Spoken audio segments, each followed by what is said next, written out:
C'est une langue pouvant atteindre 60 cm de long. Et c'est une arme secrète qui peut aider les mangeurs de fourmis à atteindre leur nid.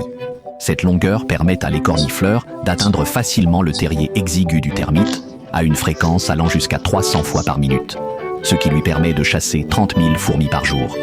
L'écornifleur, un mammifère unique, est unique dans la nature, avec sa langue qui peut atteindre plus d'1 demi-mètre de long et son apparence particulière. Son corps compact, ses membres courts et forts, et son poil dense, surtout sa grande queue duveteuse, qui peut occuper la moitié de la longueur du corps du mangeur de fourmis. Leur apparence unique sert d'avertissement aux grands prédateurs. Les écornifleurs ont des membres antérieurs très forts et de longues griffes acérées qui leur permettent de creuser facilement dans leur nid et de se nourrir de termites. Les écornifleurs ont également un système digestif très spécial, avec 2 estomacs, l'avant et l'arrière, et leurs parois abdominales sont très épaisses et remplies d'acides qui peuvent digérer les coquilles dures des insectes. Ce système digestif unique permet aux écornifleurs de se nourrir abondamment de fourmis sans rencontrer d'obstacles à l'absorption des nutriments. En termes d'alimentation, les mangeurs de fourmis préfèrent sans aucun doute les fourmis, en particulier les termites, un aliment gras et juteux riche en protéines. Pour le mangeur de fourmis, c'est sans aucun doute une tentation de haut niveau.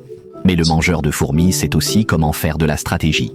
Après avoir trouvé la fourmilière, il ne mange pas tous les termites du nid à la fois, mais ira chercher le prochain nid après avoir mangé environ 1/3 de chaque nid de termites, de manière à s'assurer que la colonie continue à se reproduire. Lorsque le nombre de termites s'accroît, les mangeurs de fourmis reviennent et prennent un gros repas. Les habitudes de reproduction des écornifleurs sont également assez uniques. Ils ont généralement une vie solitaire et ne se rassemblent pour la reproduction que pendant la saison de reproduction. Une fois qu'il a été confirmé que la fourmi est enceinte, le mâle part immédiatement chercher la prochaine femelle, et la femelle enceinte donnera naissance à un petit seul après 6 mois, et elle nourrira le petit par allaitement. Les petits se coucheront sur le dos de leur mère pendant leur croissance pour apprendre des compétences de prédation et de survie.